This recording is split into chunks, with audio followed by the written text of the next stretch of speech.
بەناوی خدای بەخشندەی میهرەبان بینەرانی عزیز و خۆشەویستی کەناڵی ئاسمانی پەیام عزیزانی بەرنامەی ڕەچەی زانایان سەلام و ڕەحمەت و میهرەبانی خدای گەورەتان لەسەر بێ خۆشحاڵ و شادومانین کە لە ئاڵقەیشتری بەرنامەی ڕەچە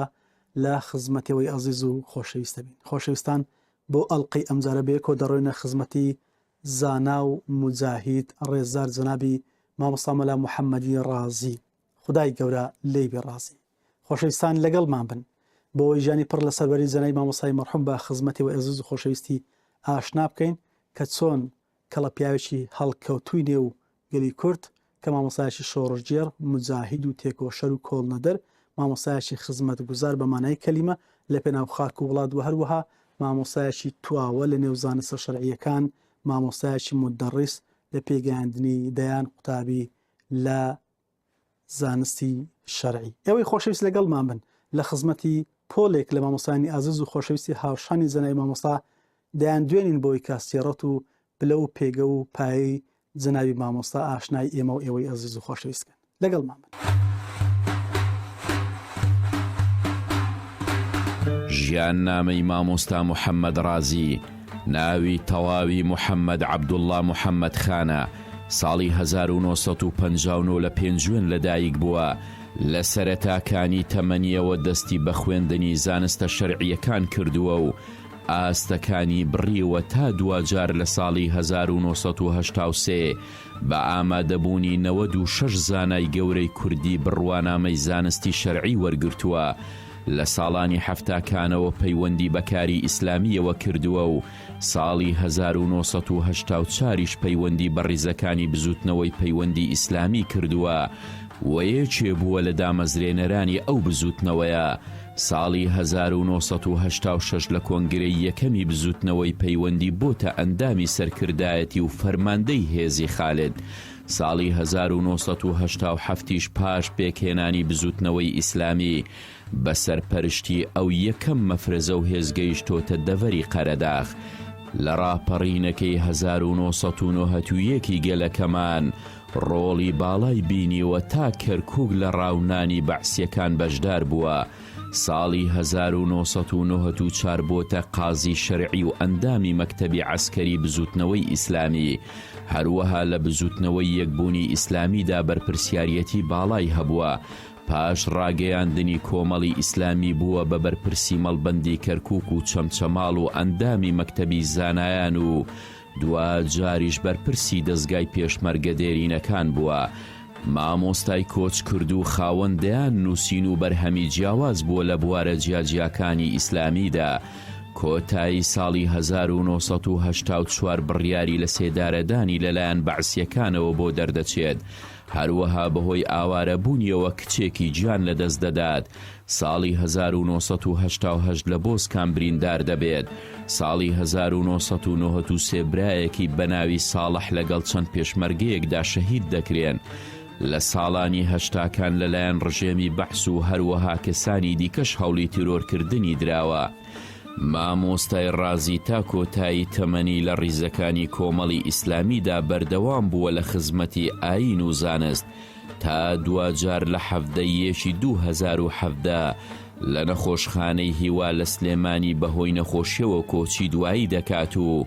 لە مەراسیمێکی شایستەدا لە گۆڕستانی کەڵەکن لە سلێمانی بەخاک دەست پێردرێت. بەڵێ بینەرانی ئازیز خۆشەویستی ڕچەی زانایان دووبارە سەلام و ڕەحمەت و میهرەبانی خوای گەورەتان لەسەر بێ کورتەیەک لە ژیانی مامۆستای پەیا بەرزمان بیست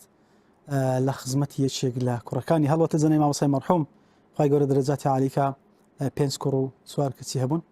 لە 3 خێزانە شکر منداڵەکانی هەمووی پایدارن پلەدارن پڕ لە معریفەت و زانان و هەروەها تێگەیشت و پێگەیشتوو بۆ خزمەتکردنی کۆمەڵگە و ئاین و گەل و نیشتمان خوای گەورە بیان پارێزێ ئەمە لە خزمەتی یەکێک لە کوڕەکانی کە کوڕە گەورەی جەنای مامۆستای مەرحومە شکر کە میراتگیری فعلی جەنای مامۆستایەکە پێشنەژ و تارخوێنە بە ڕێسە ڕێزار جەنای مامۆستا ئەیوب ئێمە بەناوی خۆمان و بەناوی ئێوەشەوە سوپاسی دەکەن تەمان کە بەڕێزان ئامادە باشیان هەیە بۆی کە لە خزمەتی مامۆستای مەرحومە بدوێن بۆی کە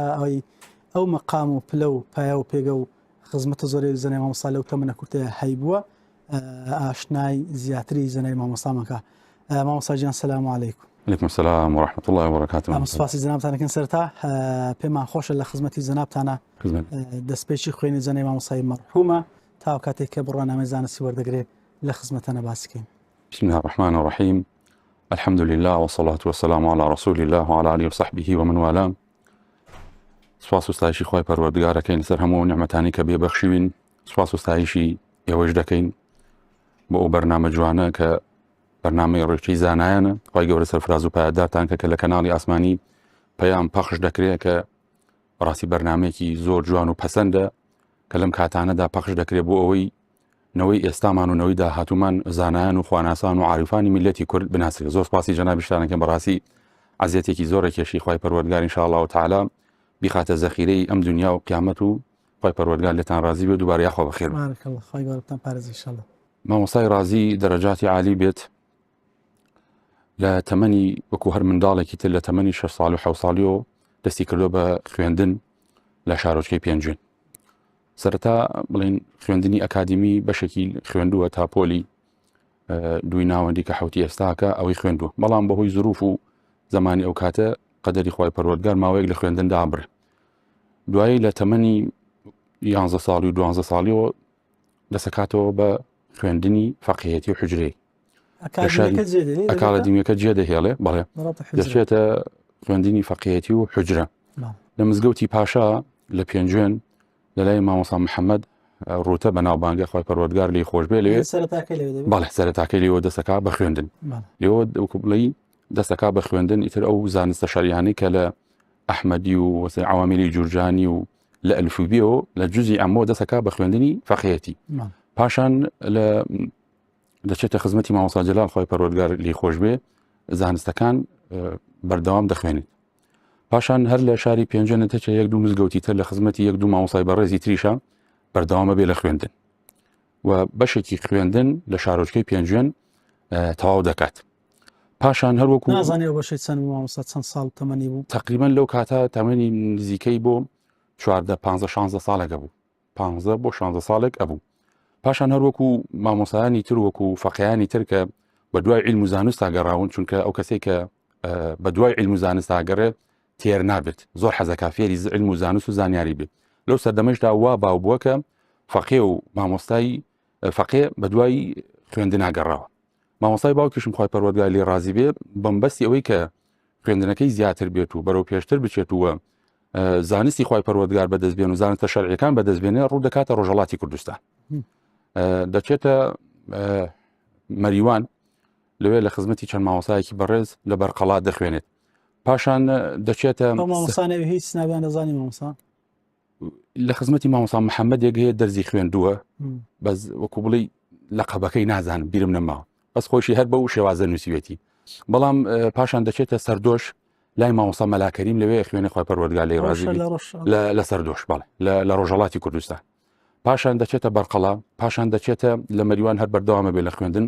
پاشان دەچێتە کانیسانان لە خزمەتی زانای پایەبەرز مامۆستا حەمومینی کانیسانان دەسەکا بە خوێندن. بەشێکی زۆری زانستەکان لە خزمەتی ئەو مامۆستا بەڕێزە خوای پەروەردگار دەرەجاتی عالی و بەرز و پیرۆزەکە مامۆستا حەمومینی کانیسانان بەناوبانگە کە بەشێکی زۆری مامۆستایان لە خزمەتیان دەرزیان خوێند و ئەویش لەوێ دەرزەکا بە خوێندن. پاشان دەچێتە چەند منتیقەیەکی تر لە دەوروبەری مەریوان و تا سنە ڕۆژهەڵاتی کوردستان ئیدامە بە خوێندن و ئەو زانستە شەریعانەیەدا کە مامۆستایان و فەقیهانی ئەو سەردەمە خوێندویان. نازانێ کاتە تەمەنی چەند تا کاتێکە لێی مامۆستا تقریبا لەوانەیە تەمەنی گەشت بێتە 19 ساڵ بۆ 20 ساڵ 18 ساڵ لەو کاتە تەمەنی گەشت بێتە ئەو کات. دوای ئەوە ڕۆژە چێ بۆی بەردەوام بێ مەڵێ لە دوای ئەوە لەوێ تەواو دەکات. پاشان دەگەڕێتەوە بۆ کوردستانی خۆمان، کە دەگەڕێتەوە بۆ کوردستانی خۆمان دەچێت بۆ مامۆستا عەفۆ کاتێک کە لەوێ بوو دەهاتەوە ئەو دیو بە سەردان کە دەهاتەوە چەند و چۆنیانی ئەگەر بزانین ئەو کاتە بڵێن هێشتا بڵین ژیانی هاوسەری پێک نهێنابوو، ڕاستە خەریکی خوێندن بوو. بڵێ مثلەن دایک و باوکی لە پێنجوێن بوون بەجێی هێشتم جار بەجار ئاهاتۆ سەریان لێدا ئەوەی کە خۆی باسی دەکردن، ئاهاتۆ سەری لێدان و ینی جارێکیان خۆی وتی بە 2 مانگ بە 3 مانگ دایک و باوکم نەبینیوە، تەنها لە ڕێگەی نامەوە کە نردومە لە ڕێگەی خزمێکەوە یان کەسێکەوە. تەنانەت جارێکیان باسیەکە کە چووە بۆ هەڵەبجە خوێندوێتی ماوەی 3 دانە مانگ بۆ 4 مانگ باوکی نەبینیوە. باوکی لە پێنجوێن لەو کاتەدا بە ناڕەحەتی و بە یونێکی زۆر گەشتۆتە هەڵەبجەی شەهید بۆی سەردانی کوڕەکەی بکە کە مامۆستا محەممەدی رازیە کە بزانن خوێندن و پلەی خوێندنەکەی چی بوو. پاشان کە دێتەوە بۆ کوردستان دەچێت بۆ کەرکووک و جنوب لەوێژ لە خزمەتی چەند مامۆسایەکە وانەکان دەخوێنی.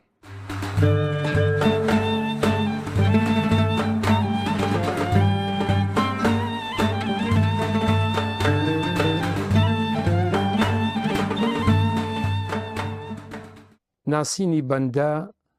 بۆ برای خۆشەویست جەنابی مامۆستا مەلا محەممەدی رازی دەگەڕێتەوە بۆ ساڵانی هەفتاکانی سەدەی ڕابردوو کە پێکەوە هەردووکمان زەمنێک هاوڕێ و هاوفەقێ بووین. بە تایبەتی لە دەشتی پێنجوێن لە گوندی وریاوە لە خزمەت مامۆستا مەلا مەحمووددا. من و مامۆستا مەلا محەممەد دوو هاوڕێی فەقێتی بووین زەمنێکی زۆر پێکەوە. بێجگە لە فەقێتی دووشت هاوڕێتی ئێمەی زیاتر پتە و کردبوو کە یەکێکیان هەردووکمان پێنجوێنی بووین بە مستەلەحی ئێرانی هامشار بووین، خەڵکی شارێک وڵاتێک بووین، ناوچەیەک بووین. دووهەمیش هەردوو بە یەکمان نەخوارد لە بنەماڵەیەکی هەژاری دەستکورتی موسڵمانی ئەو کوردستانە بووین. مامۆستا مەلا محەممەد لە فەقێتیە فەقەیەکی جوان، فەقەیەکی هەڵکەوتوو، فەقەیەکی شیکپۆش،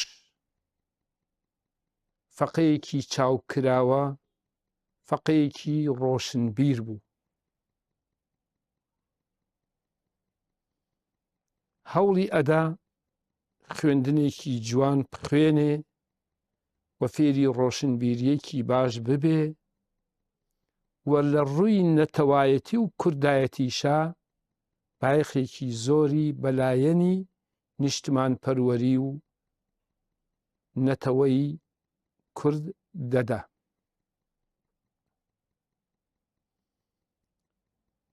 مامۆستا محەممەد وەکو نەرێتی فەقێتی چەند شار و گون گەڕا تا زۆربەی خوێندەکانی تەواو کرد.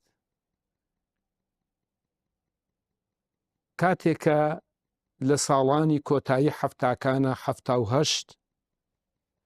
کە ئەو ڕاگوێزانە گەورە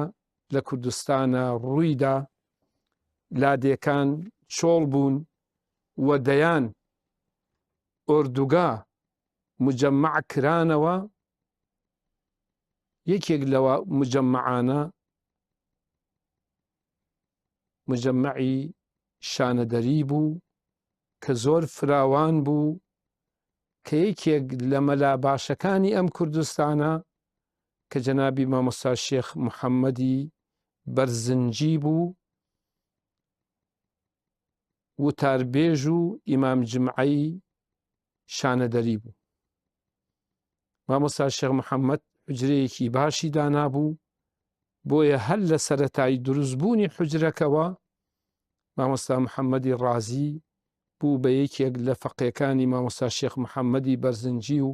و ئەو بەشە خوێندنەی کەمابووی لە خزمەتی مامۆستا شێخ محەممەدا تەواوی کرد و لە شانەدەری لە مزگەوتی گەورەی شانەدەری ئاهەنگێکی باشی بۆ ساز درا و لەوێ مۆڵەتی مەلایەتی و زانستی وەرگرت.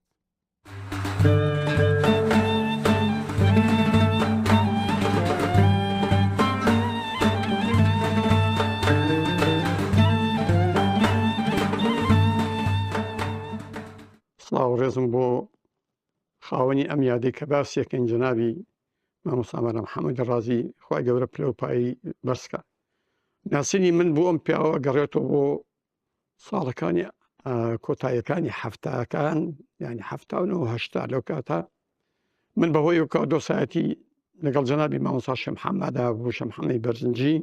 مامۆستا شێخ محەممەد تەمان لە ئیمام خەتیبی مزگەوتی مجەممەعی شانەری بوو. منیش ناو بەناو هەر هەفتەی جارێکە دەچووم بۆ لای ئەویش پاتایەتی سلێمانی سەردانی ئێمەیە کرد. لە جارێک لە جارەکانە کە من چوم تەماشام کرد و سێ فەقەی گەنجیلایە، یەکێکیان ئەم جەنابی کاک مەلا محەممەدی ڕازیە، فەقەیەک بە سیمایەکی جوان بە ڕیشێکی جوانەوە و ئەزانم لە ئاخر و ئۆخری عیلمەکانیان بوو مستعید بوو یانی، چونکە کە لێم پرسی لە دوایە پێشتر لە ئێران خوێندبووی، دوایی چوو بەرەو هەڵەبجە عسکەریشی تاوا کرد بوو ئەو کاتەکە من دیم بۆ یەکەمی جا. ئێتر لە خزمەتی مامۆستا مایەوە تا ساڵی 83 لایەتمە ئیعلانیان کرد کە فڵان ڕۆژ ئیجازەی مامۆستا مەلا محەممەد ئەدرێ. مەلا محەممەدی ئەو کاتە لەقەبی ڕازی نەبوو، ئەڵبەتە ڕازی لەقەبی حالەکی بوو. ئێمەش بەحەقەت لە سلێمانیەوە چەند کەسێک چوین و بەڵام کە چوین تەماشامان کرد لەوە من وەم زانی تەنها ئەمە لە ئاسی جەماعی شانە دەریابان تەماشام کرد نەخێر کۆبوونەوە کە زۆر شکۆدار بوو لە ئاسی هەموو محافەزەی سلێمانیەوە بوو. دیم مامۆسانی هەڵەبجە بەڕەحمەت بن مامۆستا مەلا عوسمان، مامۆستا مەلا عەلیەوان هەبوون، مامۆستا شێخ خالیدی موفتی، مامۆستا مەلا حەومینی کانیسانان، کۆمەڵێک مەلای بەرجەستەی منتیقە جگە لە مەلایان کە لە سلێمانی و لە شوێنەکانی ترۆ چوو بوون. مامۆستا ئەو ڕۆژە مامۆستا شێخ محەممەد ئیجازە نامەکەی خوێندەوە. ئەو ڕۆژە مامۆستا مەلا حەومینی کانیسانان مێزەری مەلایەتی پێشا بەسەری جەنابی مامۆستا مەلا محەممەدی ڕازیەوە بۆ یەکەمین جار.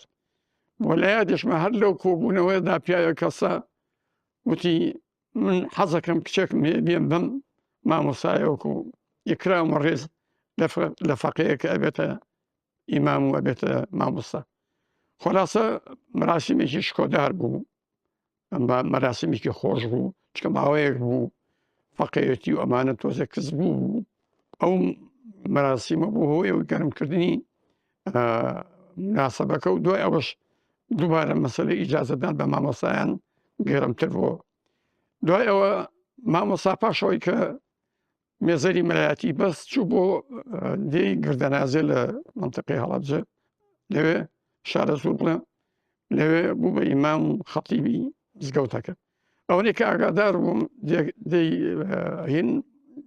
گردەنازێ 300 ماڵە بوو تقریبن، ماڵیان دەیەکی گەورە بوو. خەڵکەکەشی زۆر مهتەم بوون بەهێن بە مزگەوت و جەماعەتۆمانە. مامۆستایان زۆر خۆشەویست. دار مامۆستا هەر لەوێ ئیدامەیدا بە تەدریسیش و چونکە لە هەر شوێنێ وایە دەرسی بوو تایەتەوە. چەند فەقەیەک لە خزمەتی ئایان خوێندوەمانە، وەکو لەبیرم بێ مەلا سوهەیب و مەلا کەریم وەمانە لایەنە خوێند. دوای ئەوە هەواڵم بیستەمان پەیوەندی کرد بوو بە ڕیزەکانی پەیوەندی ئیسلامیەوە، بنەوەی پەیوەندی ئیسلامیەوە. ئێمەش ئیعلانی حەرەکەتە جیهادەکەمان کرد لە ساڵی 84. مامۆستاش تقریبەن تەشریفی هێنا لە 85 هاتە لای ئێمە پەیوەندی بە ئێمەوە کردووەمانە.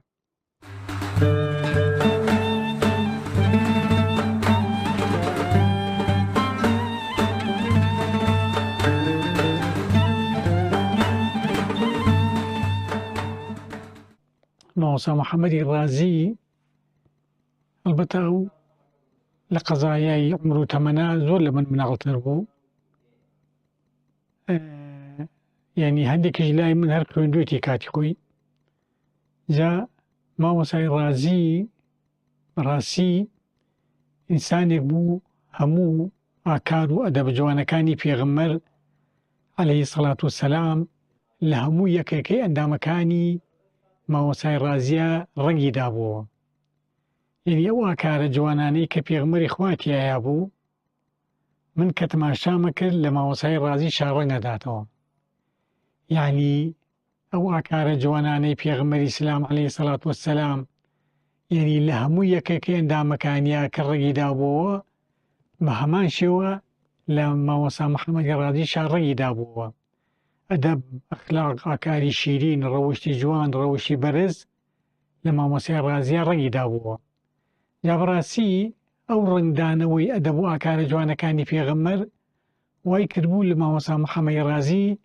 کە لە ناو کۆمەڵی خەڵقیە بە چاکنی شێوە دەرکەوێت. ئەلبەتە مامۆستای ڕازی ئێمە لە ئەدەب و ئەخلاق و ئاکارەکانی ڕازی بووین و ئاکار و ڕەوشتەکانیشی زۆر جوان بوو لە هەموو ڕوویەکەوە. وەکوتم هەموو ئاکارە جوانەکان و ڕەفتارە جوانەکانی پێغەمبەر لە ناو یەکەکەی ئەندامەکانیان ڕەنگی دابووە، لە چاویان ڕەنگی دابووە، لە دەستیان ڕەنگی دابووە، لە دەمیان ڕەنگی دابووە، لە قاچیان لە هەموو یەکەکەی ئەندامەکانیە ئەو ئاکارە جوانانێک کە لە پێغەمبەری ئیسلاما بوو لە مامۆسای ڕازیشا ڕەنگی دابووە لە هەموو ئەندامەکانیە. یعنی پیاوێک بوو خاوەنی ئەدەب، خاوەنی ئەخلاقی جوان، خاوەنی ڕەوشتی بەرز. ئینسان بەڕاستی کە زۆر جارێمان لە خزمەتیا بووین شەرمان لە خۆمان نەکرد، لەبەرەوە ئەو ئەدەبە جوانانەی کە تیایە بوو بەڕاستی زۆر بەرز بوو. جا یعنی مامۆسای ڕازی هەوڵی ئەوەی دابوو یعنی ئەدەبە جوانەکانی پێغەمبەر و ئەخلاقە جوانەکانی پێغەمبەری لە خۆیان تەطبیق و دابین کردبوو، بۆیە هەموو ئادابەکانی پێغەمبەر تیایە ڕەنگیەدایەوە. جا لەبەرەوە مامۆسای ڕازی بەحەقەت پیاوێک بوو هەڵکەوتە، پیاوێک بوو ناودار، پیاوێک بوو کە بەڕاستی جێگای خۆی بوو و جێگای خۆشیەتی کە ئەو ئەدەب و ئاکارە جوانانەی ئەو لە خۆمانە تەطبیق و دابین کەین، لە ناوە فرەتمانە تەطبیق و دابین کەین بۆ ئەوەی ئەدەبە جوانەکانی پێغەمبەر تیامانە ڕەنگ باتەوە. ئێمە مەسەلەن کە ڕفیقمان بوو چەند ساڵە بەیەکا بووین لە ناحیەی پێشمەرگایەتی زۆر پلە بەرز بوو. یعنی پیاوێک بوو ئینسان کە لە خزمەتیا بوو شەرمیە کرد لە خۆی، یعنی ئێمە شەرمانە کرد لەلایەوە مەسەلەن هەندێک بابەت باس بکەین. جا چونکە ئەو نە ئەدەبی جوان و ئاکاری جوان بوو، ئەخلاق ڕۆشتی جوان بوو، بەڕاستی ئەم ئایەتە قورئانیی کە خوای گەورە میهرەبان بە پێغەمبەری ئیسلامە فەرمی وئینەکە لەعەلا خولوقین عەظیم، بەڕاستی مامۆستا محەممەدی ڕازی بە هەمان شێوە ئەخلاق و ڕۆشتی جوان و بەرزی تیا بوو، لە ڕووی مەسەلە قسەکردنەوە، لە ڕووی ئەدەبیات لەگەڵ خەڵقیە، لە ڕووی هەڵسوکەوت لەگەڵ خەڵقیە، لە ڕووی هەڵسوکەوت لەگەڵ پێشمەرگەکان و لەگەڵ برادەران و دۆستان، لەگەڵ هەڵسوکەوت لەگەڵ مامۆسایان و پلەبەرزان لە خۆی پلەبەرسەر. یعنی پیاوێک بوو لە هەموو ئەم بابەتانە مامۆسای ڕازی پیاوێکی پایەبەرز بوو و پیاوێکی مەسەلەن خۆڕاگر بوو.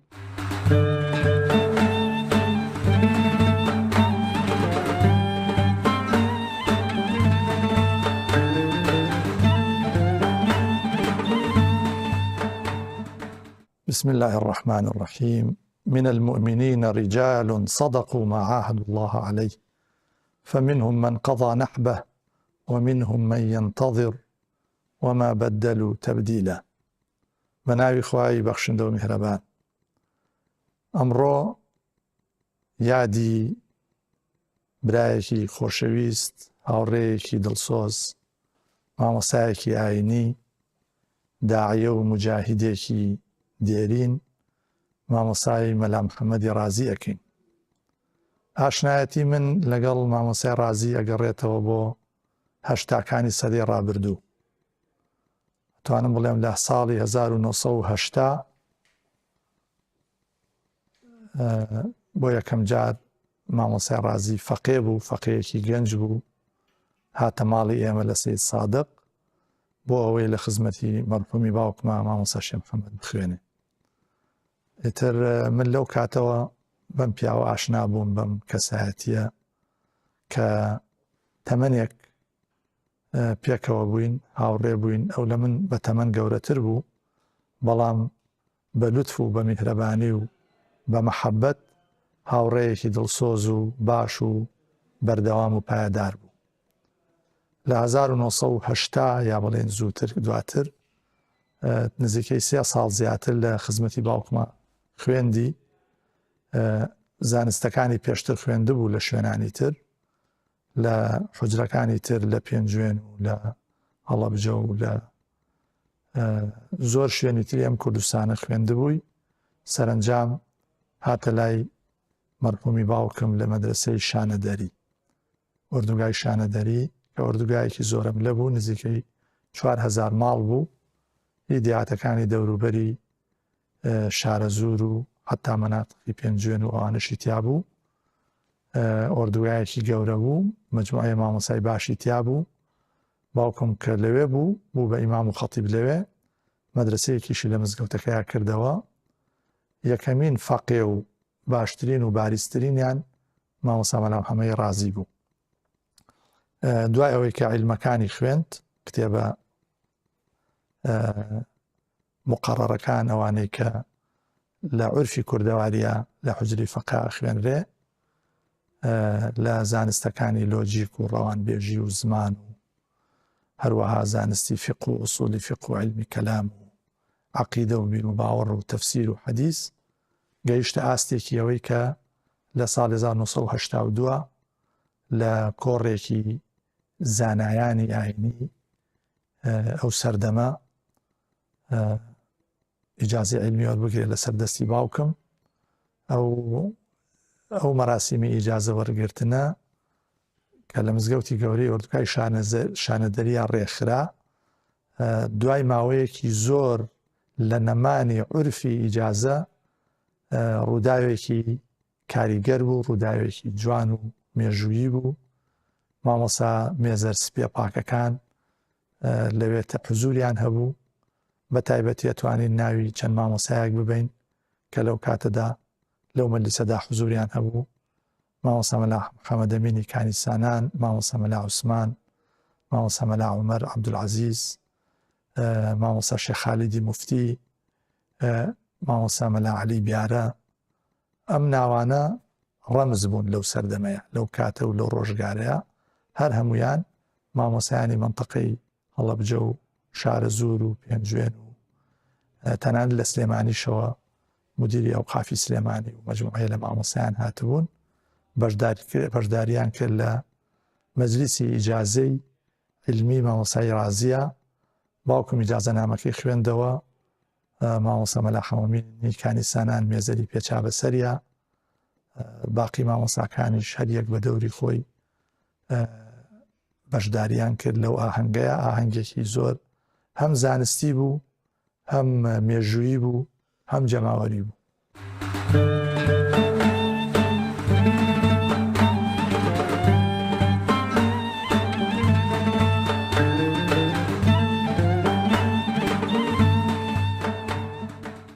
سەرەتا دەستان خۆش بێ ئەمە بەڕاستی کارێکی گرینگە باسی مامۆستایانی ڕابردوو ژیان و سەرگوزەشتەیان بڵاوکردنەوەی بەڕاستی کارێکی زۆر جوان و پێویستە دەربارەی مامۆستا محەممەدی ڕازی خۆی تاالە لێی خۆش بێ ئینشاءڵڵا بە بەهەشتی بەرینی شادکە مامۆستا لایانی زۆری هەبوو جارێ من هەر لە ساڵی 1984 کە زیاتر بێتری ئاشنا بووین لەو کاتەدا کە ئەم سەرەتای جموجوری حرەکەتی پەیوەندی ئیسلامی بوو بزوتنەوەی پەیوەندی ئیسلامی لە ناو شاری سلێمانی لە خزمەت ئەو برایانە مامۆستا نەوڕەسی مامۆستا شێخ عەبدوڕەحمانی سەرگەڵووی جەنەبی کا حاجی مەهدی جەنەبی مامۆستا محەممەدی ئازادی ئەو مامۆستا بەڕێزانە و چەندەها مامۆستا عەلی سەلاجە و زۆر لەو مامۆستا بەڕێزانە جەنەبی مامۆستا شێخ عەبدولەتیف واژەیی و بە سەدان و دەیان مامۆستای دیکە لەم شارە کە دەستیان کردبوو بە حرەکەتێکی ئیسلامی ئەلبەتە هۆکارەکەشی ئەوە بوو یەکەم زوڵم مستەمی زۆری حکومەتی بەعەس کە زۆری هێنابوو ملەتی کورد بۆ بەرگریکردن لەو هەموو زوڵم مستەمە و پاشان کۆمەڵێک یعنی فکرەی نامۆ بە ملەتەکەمان سەری هەڵدا بوو ئەو کاتەش بە هەمان شێوە پێویست بوو کە حرەکەتێکی ئیسلامی لەو کاتەدا زیاتر ئیداری سەر هەڵبدا و بێتە مەیدانەکەوە لەبیرمە لە خزمەت مامۆستا مەلا محەممەدی ئازادی لە گەڕێکی ئازادی جەنابی مامۆستا مەلا محەممەدی ڕازی هات و ئەلبەتە پێشترش قسەی لەگەڵ کرابوو مامۆستا کە تەشریفی هات ئێمە لە خزمەتی دابین ئەو کاتە لە منتقەی داشان لە گردەنازێ مەلا بوو مامۆستا لە گردەنازێ مەلا بوو البته پێشتریش مامۆستا هەر فکرێکی حرەکیە بۆ حرەکی بربرانی ئیخوان فکری ئەوی هەبوو بەڵام دیارە مامۆستا هەر لە کاتی مەلایەتیشدا جموجۆڵی گەورەی هەبووە و حەزی لە حرەکەت و جموجۆڵ و سەردان و کۆمەڵایەتی و دەرزگوتنەوە و سەردانی خەڵک و ئەو مامۆستایانەی کە وەکو دەڵێ واقعێکی باشیان هەبووە و جێگە و پێگەیشی گەوریان هەبوو مامۆستا بە تایبەتی جەلای مامۆستا شێخ محەممەدی بەرزنجی و مامۆستانی دیکە مامۆستا محەممەدی رازی لەگەڵ ئەوانە عەلاقەی هەبووە.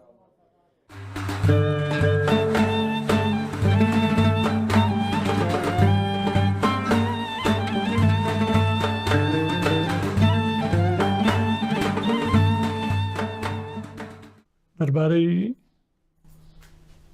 جەنابی مامۆستا مەلا محەممەدی رازی بەڕاستی جێگای خۆیەتی کە هەڵساون بەم کارە جوانە کەەوە یادی بکرێتەوە و ئەوەی کە کردوێتی بە پێی توانە هەر یەکێ هەر شتێکی لێ دەزانێ باسی بکا بۆ جەماوەر و دۆستان و خزم و کەسوکاری بەنسبەت مامۆستاوە لە سەرەتاوە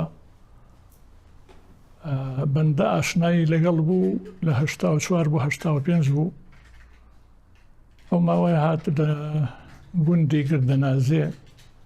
لای هەڵەبجە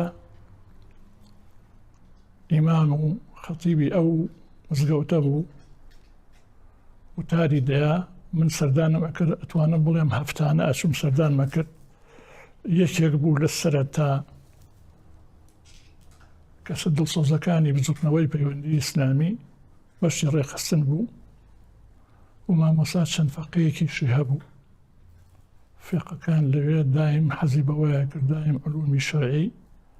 خەڵک شارەزای علومی شەرعی بکات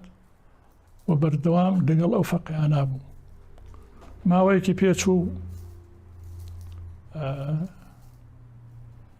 کە بزوتنەوەی پەیوەندی ئیسلامی ئیعلانی جیهاد و ئەوانەی کرد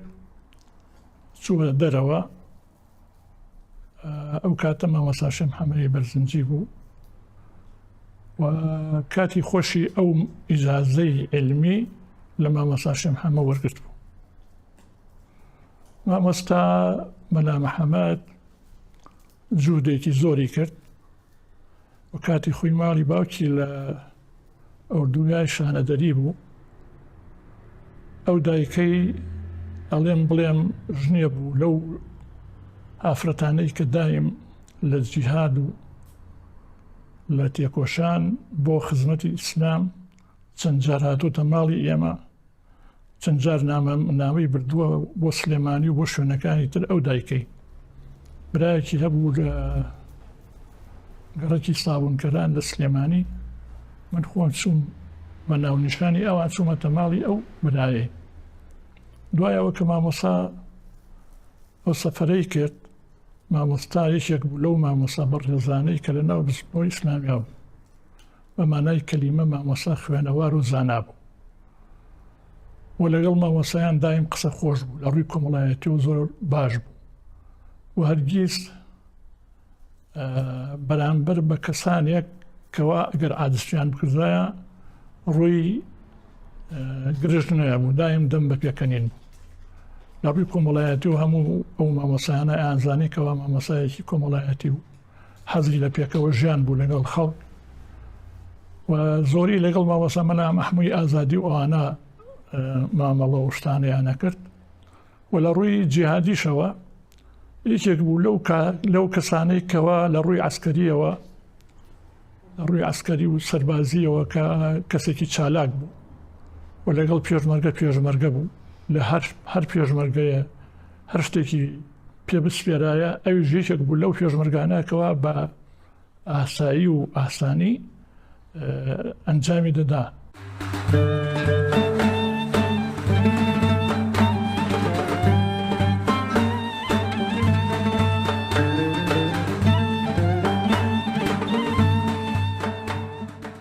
سەرەتایی یەکدیناسینی من و جەنابی مامۆستا مەلا محەممەدی رازی خوا پلۆپای بەرزکە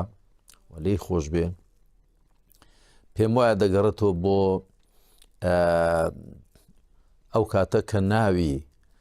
بزوتنەوەی پەیوەندی ئیسلامی گۆڕا بۆ بزوتنەوەی ئیسلامی.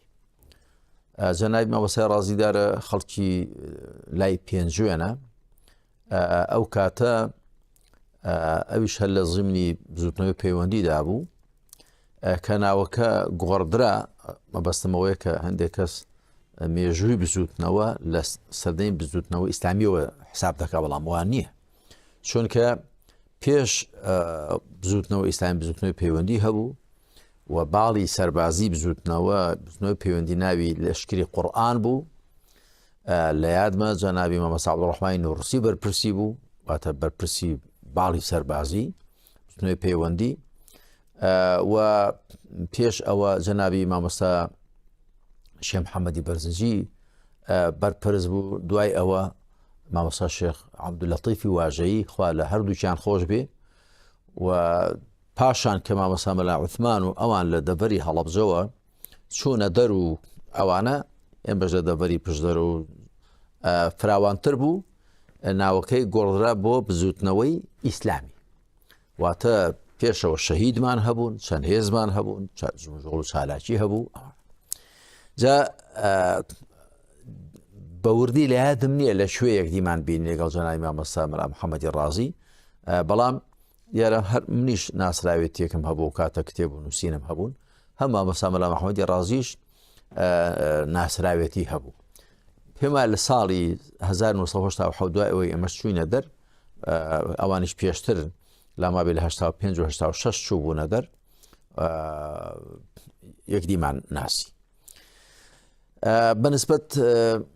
جەنابی مامۆستا مەلا محەممەدی ڕازی تەبعاً مەلا بوو،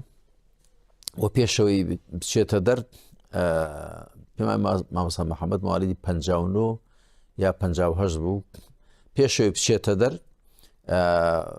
مامۆستا بوو، بینێک لە گردەنازەیە، نازام لە شوێی دیکەش، و قوتابخانەی هەبوو، فەقێی هەبوون، تەدریسی هەبوو. ئەوە بەنسبەت سەرەتایەکەی. دوایش لە نێو بزوتنەوەدا چە بزوتنەوەی پەیوەندی، دواتر بزوتنەوەی ئیسلامی، ئەڵبەتە دوایش کۆمەڵی ئیسلامی، بەوەی کە مامۆستا فریای کەوت. مامۆستا هەمیشە پێگە و پلەیەکی هەبووە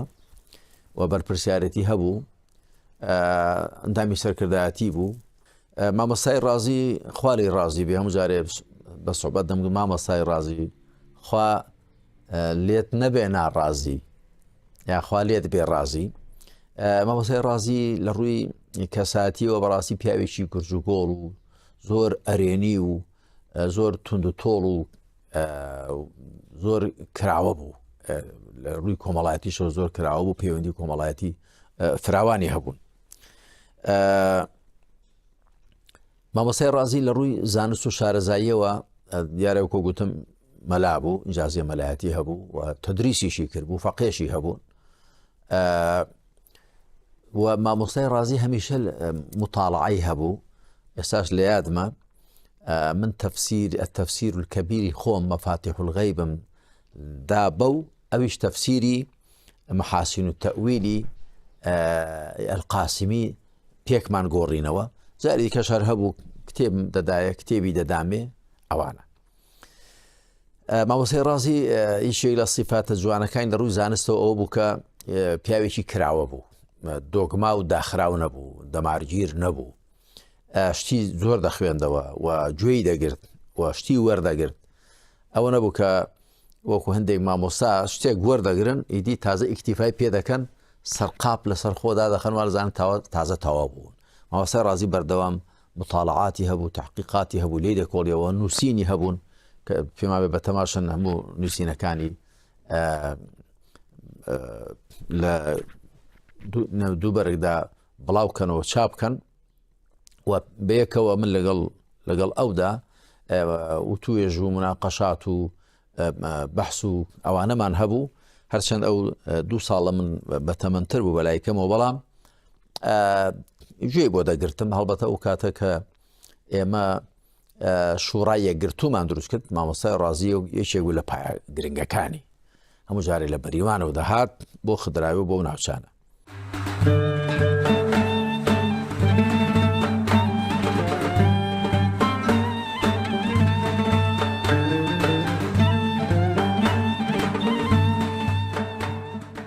بەناوی خوای بەخشندەی میهرەبان لە یاداوەری برای عەزیز و کۆچکردوو مامۆستا مەلا محەممەدی ڕازی کە مامۆستا مەلا محەممەد یەکێک بوو لە ڕێبوارانی ڕێگەی زانستە شەرعیەکان و دەستپێکی خوێندن و پێگەیشتن و بڕیاردان بۆ ئەوەی ببێتە یەکێک لە مامۆستا و زاناکانی وڵاتی کوردەواری خۆمان لە مەدرسە گەورە و ناوازەکەی عەلامە زانای گەورە مامۆستای گەورەمان مامۆستا مەلا محەممەد ئەمینی کانیسانانی لە ڕۆژهەڵاتی کوردستان دەست بە سەرەتای زانستە شەرعیەکانەکە. هەر لەو سەردەمەی کە جەنابیان دەستی کردووە بە خوێندنی زانستە شەرعیەکان و چەندین مەدرسە و لای چەندین زانای گەورە خوێندوێتی و پێگەیشتووە و تێگەیشتووە تا سەرەتای ساڵی هەشتاکانی سەدەی ڕابردوو کە لە ئۆردوگای شانەدەری لە خزمەت زانای گەورە مامۆستا شێخ محەممەدی بەرزنجی ڕوانامەی زانستە شەرعیەکان وەرئەگرێ. لە ڕاستیە ئەگەر بگەڕێنەوە بۆ ئەو سەردەما و ڕووداوەکانی ئەو سەردەما هەڵسەنگاندنی بۆ بکەین و تاوتوێی بکەین ئەبینین کۆمەڵگەی کوردەواری باشووری کوردستان لەو سەردەمەدا بە جیاوازی بیر و بۆچوونەکانەوە بە جیاوازی ڕەنگ و تێگەیشتنەکانەوە هەر هەمویان کۆک بوون لەسەر ئەوەی کە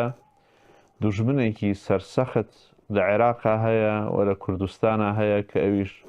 ڕژێمی بەعسە. بۆیە هەر هەموو وە زۆرینەی زۆری خەڵک هەوڵیان داوە کە بە چ شێوازێک و بە چ شێوەیەک بەرەنگاری ئەم دوژمنە سەرسەختە ببنەوە. بە دڵنیاییەوە لایەنە نیشتیمانیەکان لەو سەردەمەدا بوونیان هەبووە، ڕێخستنیان هەبووە، هێزی چەکداریان هەبووە. مامۆستا مەلا محەممەدی ڕازیش یەکێک بووە لەو کەسانەی کە لەسەر ڕێگەیەکی تر و بیر و بۆچوونێکی تر لەو بڕوایەدا بووە کە پێویستە بە شێوازێکی تر ڕوبەڕوو و بەرەنگاری ئەو دوژمنە سەرسەختە ببێتەوە. لە ڕاستیە لە کۆتایی ساڵی هەفتاکانی سەدەی ڕابردوودا کە جۆرێک لە جوڵانەوەی ئیسلامی چەکداری یا بە بیرروباوەڕێک کە بیرروباوەڕ وابووە بە شێوازێکی چەکداری بەرەنگاری دوژمن ببنەوە پەیوەندی ئیسلامی لەو سەردەمەدا سەری هەڵاوە لە سەردەستی مامۆستا شێخ عوسمانی مەردۆخی بەڕەحمەت بێ، مامۆستا مەلا ئەحمەدی قازی، مامۆستا شێخ محەممەدی بەرزنجی و چەند بەڕێزێکی تر. مامۆستا مەلا محەممەدی ڕازیش لەسەر ئەو ڕێچکە و ڕێبازە بووە و لەسەر ئەو بیرروباوەڕە بووە کە پێویستە ئەم دوژمنە سەرسەختە ئەم حیزبی بەعسی عەفلەقیە لە ڕووی دینداری و خواناسیەوە دەستگرتوو بە قورئانەوە وەڵام بدرێتەوە و بەرەنگاری ئەو دوژمنە ببنەوە. چونکە لەو سەردەما زۆرێک لە هەنگاوەکانی حیزبی بەعس ناوەکانی بەرنامەکانی لەسەر ئەوە بووە کە پشبەستوو بە چەمکێکی قورئانی و بە ناوێک لە ناوە پیرۆزەکانی سوورەتی قورئان سەرکوتی گەلی کورد بکاوە، گەلی کورد بچەوسێنێتەوە. ئەوانیش پیان وا بووە کە لەژێر سایە و سێبەری ئاینی پیرۆزی ئیسلامە بتوانن بە مێزەری سپیەوە بەرەنگاری ئەم دوژمنە سەرسەختە ببنەوە. مامۆستا مەلا محەممەدی ڕازی لەو پێناوەدا لەگەڵ ئەوەی کەوا سەردەمێک پێشنوێژ و وتار خوێن بووە، پێم وایە سەرەتای دەستپێکی مەلایەتی لە گوندی گردەنازێ دەستی پێکردووە، بەردەوام بووە لە خزمەتکردن، بەردەوام بووە لە وەعز لە ئێرشاد و بەردەوام بوون لە هاندانی خەڵکی و هاندانی گەنجان بۆ ئەوەی کەوا ئەم دوژمنە سەرسەختە کە حیزبی بەعسە بیناسن و ڕوبەڕووی ببنەوە.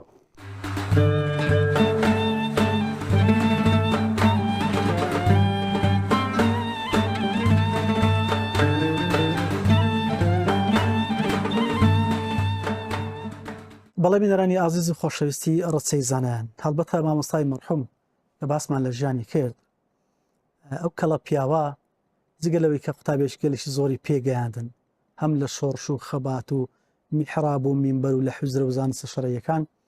منداڵەکانیشی بە هەمان شێوە کە باسمان کرد کە میراتگیری فعلی زانستی جەنابی مامۆستان لە میحراب و مینبەر و زانستی شەرعیە ئیدامەدانیان هەیە. خوای گەورە تەوفیقیان پێ بدات ئینشەڵڵا. زۆر گرنگتر لەوە بڵێن مامۆستای پایبەرز کچەکانیشی بە هەمان شێوە شان بە شانی براکانیان لە خزمەتکردنی ئاینی پیرۆزی ئیسلام لە تێگەیاندن پێگانینەوەکانی داهاتوو لە زانستە شەرعیەکان و زانستەکانی قورئان و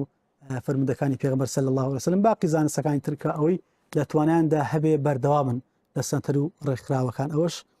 ڕۆڵێکی کەم نییە هەمووەکو سەدەقەی جاریە بۆ جەنای مامۆسای مەرحوم هەمیش بۆ خزمەتکردنی زیاتر و بەردەوام کە ئەو پێگە بەرزەی جەنای مامۆستا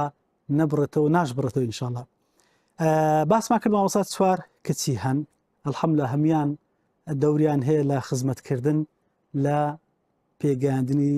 قوتابیان لە زانستە شەرعیەکان. ئێستا لە خزمەتێکێک لە کچەکانی دەدوێن سەبارەت بە باوکاتی جەنای مامۆستای مەرحوم لە ڕۆک کۆمەڵایەتەکەی مامۆستا بوو لە دەرێ بەڵام بزانین ئاخۆ لە ماڵێ چۆن مامۆستایەک بووە کە ئەو گوڵانەی پێگەیاندووە هەمویان بۆندار بەرهەمدار بۆ خاک وڵات و نیشتیمان و زانستە شەرعیەکان. مامۆستا ئیسرای بەڕێز سەلامی خوای گەورەت لەسەر بێ. وعليكم السلام ورحمة الله. سپاسی جەناب دەکەین. پێمان خۆشە بزانین مامۆستای مەرحوم شکر و زاغی کوێر نییە دەرەجاتی عالی بێ بەڕێستان باسی ئەومان لەکەن ئاخۆ مامۆستا چۆن باوچێک بە لە ماڵێ نەسیحەت و تەوسیەی مامۆستا چۆن بوو بۆی کە لەگەڵ ئێوە بەردەوام و تاوی شکر ئێوە کوڕەکانی ئەبۆ شێوە پەروەردە بوون کە نمونەی ئەمڕۆکە لە کوردستانە پەنجیان بۆ درێژەکرد لە مەدح و سەنا و وارووا جێگەی دەست و پەنجیان دیارە. بسم الله والصلاة والسلام على رسول الله وعلى آله وصحبه ومن والاه. زۆر بەرزین دەنرخێنم هاتنی ئێوە ئینشاءالله بۆ ئێرە داواکارم لە خۆی باڵا دەست هەر هەنگایەکتان بێتە توێش و قیامەتان ئینشاءالله. و ئەمڕۆک و کچیکی جەنابی مامۆستای ڕازی خۆم زۆر بە جێی شانازی ئەوە دەزانم کە قسە لەسەر پیاوێکی گەورەی وەکو جەنابی مامۆستا بکەم و مامۆستای ڕازی بەدەر لەو کەسایەتیە کاریگەری کە لە ناو کۆمەڵگەدا هەیەی لە ناو مامۆستایانی ئاینیدا هەیەی لە ناو تاک بەتاکی کۆمەڵگەتا هەیەی بە هەمان شێواز کەسایەتێکی کاریگەری هەبوو لە ناو ئایلەکەی خۆیدا ئەمە کە بەڕاستی بە تایبەت لە لەگەڵ مناڵەکانیدا جەنابی مامۆستای ڕازی بەڕاستی جەنابی مامۆستای باوکم زۆر پیاوێکی نەرمونیان بوو ینی بە هەموو تەمەنی دەستی لە هیچ مناڵێکی بەرز نەکردوێتەوە ینی ئەوەندە کەسایەتێکی نەرمونیانی هەبوو لەگەڵماندا هەمیشە بە ئامۆژگاریەکانی هەوڵی دەدا کاریگەری لەسەر ئێمە دروست بکات ینی هەرگیز دەستی توندوتیژی بەرامبەر بە ئێمە الحەمدولیلا نەزمانی و نەدەستی بەکار نهێناوە هەمیشە یعنی لە هەوڵی ئەوەدا بووە کە بە ئامۆژگاریەکانی بە کردەوە جوانەکانی بە ڕەفتارەکانی چۆن بەڕاستی وەکو پێغەمبەری خوا عەلەیهی سەڵات وسەلام دەفەرمێت من هاتووم بۆ ئەوەی مەکارمی ئەخلاق تەواو بکەم بەڕاستی جەنابی باوکم ئەیویست بە ئەخلاق بە ڕەوشتە جوانەکەی خۆی ئێمە پێ بگەێنێت و الحەمدولیلا لە سەرجەم نۆ مناڵدا سپاس و ستایش بۆ خوا کە ئەمە فەزلی ڕەب العالەمینە هەمیان ساڵح و ساڵحە دەرچوون کە ئەمە بەڕاستی هەم جێی شانازیە بۆ تاک بەتایی خۆمان و هەم دڵنیام لەوەی ئینشاءالله لە ڕۆژی قیامەتدا پلەی جەنابی باوکم پێی بەرز دەبێتەوە کە ئەمە جێدەستی خۆیەتی چکە هەموو جارێک جەنابیان یعنی ئەویان دەفەرمون دەیفەرموو یعنی من لە گەنجیمدا هیچ تاوانێک یعنی ئەوەی کە زەق بێت کە بە جۆرێک بێت الحەمدولیلا نەم کردووە تەنها هەموو جارێک پێمان ئەوت لەبەر چی ئەوت لەبەر ئەوەی مناڵەکان ساڵح بن یعنی کە ئەمە هەمیشە من لە فکر و هزری خۆمدا یعنی هەمیشە لێکی دەدەمەوە کە ئینسانێک ئەوەندە دووربین بێت لە تەمەنی گەنجیدا دەست بۆ کۆمەڵێک حرام نەبات کە ئێستا بۆ بە ئاسان یعنی بۆ بە شتێکی طبیعی لە لای هەندێک لە گەنجەکان بگرە بووە بۆی کە ئەبێ بیشیکات بەڵام ئەو لە تەمەنی گەنجی ویلایەتیدا خۆی لەوە پاراستووە بۆچی ئەوەندە دووربین بۆ بۆی دەرەنجام ڕۆڵەکانی بۆی گەرگۆشەکانی بۆی کچەکانی و هەروەها کوڕەکانی پاک و ساڵح دەربچن و هەروەها ساڵحە دەربچن و مامۆستا چۆن لە هەموو کار و کردەوەکانیدا لە هەموو ڕەوشتە بەرزەکانیدا شوێن پێغەمبەری خوا کەوتووە عەلەیهی سەڵات وەسەلام لە میانی باوکایەتیشدا بە هەمان شێواز بووە چۆن پێغەمبەری خوا عەلەیهی سەڵات وەسەلام یعنی باوکێکی ئەوەندە حەنون بووە بۆ فاتیمەی کچی کاتێک کە لە ڕێگەکاندا دڕۆشت ئەگەر شتێک عەزیزی پێغەمبەری خوا بدرایەت ئەو چۆن دەگریە یعنی ئابوو جۆرە ئەوەندە خۆشەویستی داوە بە کچەکەی کە بۆ شێوازە بێت یعنی تەشبیهات نەبێت ڕێک باوکیشم ئەوەی بەرجەستە کردو لەگەڵ ئێمەدا یعنی بە جۆرێک بوو لەگەڵ کچەکانیدا بە تایبەتی یعنی ئەوەندە بەڕەحم بوو بە سۆز بووی زۆر میهرەبان بوو بە جۆرێک میهرەبان بوو یعنی هەر شتێک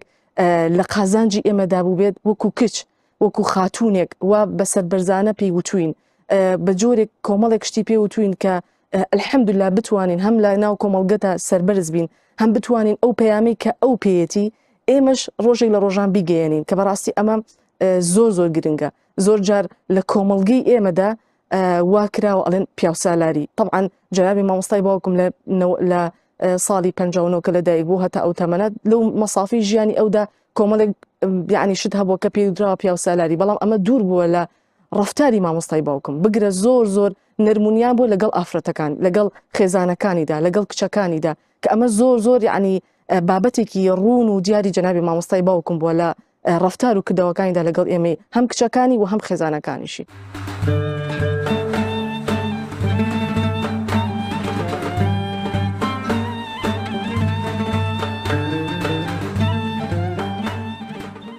لە باسی ذکری مەحاسینی ئیمانداران جوانترین گوتەیەک کە لەسەر جەنابی مامۆسای مەرحوم بوو وترێت کە لێمان شک برد و زانیمانە ئەوەیە جەنابی مامۆسا ڕەحمەتی خۆی لێوێ لەگەڵ مردووی ئیماندارانە یەکێک لەو شتانەی کە تیای بوو و تایبەتمەندیەکی ناوازە بوو ئەوە بوو ئەم پیاوە خەبیئەة من العمل الصالح تێدا بوو واتە شاراوەی لە کردەوەی باشا بوو واتە وەکو چۆن زبێری کوڕی عەوام ڕەزا و ڕەحمەتی خۆی لێبێ فەرمێ من استطاع أن تكون له خەبیئە من العمل الصالح فليفعل هەرچ کەس ئەتوانێ شاراوەیەکی هەبێ لە کردەوەی چاک بابیکە یا وەکو چۆن فەرمویانە ئوکتم حەسەناتیک کەما کونتە تەکتم سەیئاتیک بتوانە چاکەکانت بشارەوە هەر وەکو چۆن خراپەکان دەشاریتەوە. مامۆستا ڕەحمەتی خۆی لێبێ یەکێک لەو سیفەتە جوانانەی تێیدا بوو هەرگیزا و هەرگیز جوانیەکانی دەرنەدەخست بۆ خەڵک و هەرگیزا و هەرگیز حەزی بەوە نەبوو خەڵک وەسف و مەدحیکە و لە یادمان نییە سیفەتێک مەدحێک شانازیەک دابێت لەپاڵ خۆی بە زیادەوە تێیدا نەبێ. عمەری کوڕی خەتاب ڕەزا و ڕەحمەتی خۆی لێبێ فەرمێ من تەزەیەنە بما لەیسە فیه شانه الله هەچ کەسێ خۆی جوان کە بە شتێکە تێیدا نەبێ خۆی پەروەردگار دای دەبەزێنی. ئەم پیاوە ڕەحمەتی خۆی لێبێ هەمیشە ئەو سیفەتە جوانانەی کە تێیدا بوو ئێمە لە خەڵکمان دەبیست هەمیشە کە دادەنیشت و ئامۆژگاری و نسیحەتی چواردەور و ئێبومانانی دەکرد شتێکی دەربارەی خۆی نەدەوت کە تێیدا نەبێ ئەگەریش بیوتایە بەکەمی دەیوت و زۆر جار لای دۆستان و ئەحبابانی بە کۆمەڵی لەو عیبادەتانی کە عایلەکەی شکی دەبرد و دەیزانی مەشهور نەبوو بەنمونە مەشهور نەبوو مامۆستا لای ئەحبابەکانی بە شەونێش بەڵام من هەرگیزا و هەرگیز لە یادم نییە ئەو مدەی کە لە ماڵەوە بوو ئەو مدەی کە بە دێنی گەڕابێتمەوە ئەم پیاوە شەونێژی ترە کرد لە یاد مەساڵێکیان بەدەم نەخۆشیەکەیەوە دوای ئەوەی کە شەو هەڵدەستێ و دەستنوێژ دەگرێ و چۆنەڵێ کەمێک دەپاڕێتەوە سیرێکی من دەکا بزانە ئایا خەوتومیاننا منش خۆم دەکەم بە خەوتوو ئەم پیاوە کە دوای ئەوە سێری چواردەوری دەکات دەمووی خەوتووە و هەمووی لە حاڵەتی خەوایە ئەوەندەی من ئاگادار بم حتا بانگی بەیانی ئەم پیاوە دوعای کرد و پاڕاوەتەوە و عیبادەتی کرد و شەونێشی کرد کامە یەکێکە لەو عەمەلانەی من قەت لێم نەبینیوە شەوێک یا ویتری تەرک کردبێ یا شەونێش و لە کاتی نەخۆشیەکەش یەکێ لەو شتانەی کە پێیان دەوت جەنابەت بە فقی ئاسان ناسراوی کە مامۆستاوانەی ناسیویانە دەزانن پیاوێ بە هەمیشە شتی بۆ خەڵک ئاسان کردو خۆت سێ چوار نەخۆشیت لەگەڵایە خێرە خۆت بە ڕۆژۆوی بۆچی بۆ خۆت نیەم ئاسانیە ئەو قسەی دەکرد کە ئیمامی ئیبن تەیمیە کاتی خۆی بە دکتۆرەکانی فەرموو من لەزەت لەو عەزیەتە دەبینم کە عەزیەتی خۆمێ من لەزەت لەو ئازارە دەبینم کە دکتۆرەکانم پێم دەڵێن بۆیە کاتێک کە ئیبن تەیمیەش وایان پێوت فەرمووی ئایا ئێوە ناڵێن نەخۆش ئەگەر چێژ لە شتێ ببینێ ئەبێتە شیفا بووی چیان بە دەیوتی من لەزەت لەو عەزیەتە دەبینم کە ئێوە باسی دەکەن جەنابی مامۆستاش دەیفەرموو من لەزەت لە ڕۆژوو دەبینم وەکو شیفا بە ڕۆژوو دەبم ئەما بۆ خەڵکم وتووە وەکوەوەی کە نەخۆش نەکەوێت و نەخۆشیەکەی لەسەر قورس نەبێت بەڵام من وەکو خۆم وەکو شیفا وەکو لەزەت وەکو ئارامیەک بە ڕۆژوو دەبم بۆ خەڵکی ئاسان دەکرد لەسەر خۆی قورس بوو بەدەر لەبوون بە خاکی مناجاتی لەگەڵ ڕەب العالەمینە مناسەحەی چواردەوری بە نزیکبوونەوە لە خواپەرستی بەڵام نەک بۆ خۆت بەڵکو بۆ خوا خۆشە ئینسان لە خوا تێبگا لەبەر خاتری گەورەی خوا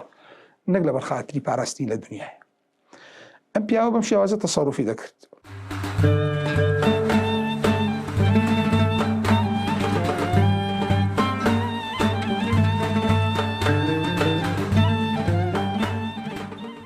بەڵێ بینەرانی عەزیز و خۆشەویستی ڕچەی زانایان ئەوەی بینمان و بیستمان بەشێکی زۆر کەم بوو لە ژیانی پڕ لە سەروەری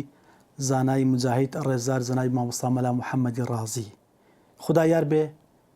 بۆ زیاتر ئاشنابوون بە ژیانی پڕ لە سەروەری زانای مامۆستای مەرحوم لە بەشی دووەمی بەرنامە لەگەڵتانە بەردەوامە بین تاوکات ئەسپاردەی خوداتانەکەین هەر شاد و سەرکەوتوو بن خوداتان لەگەڵ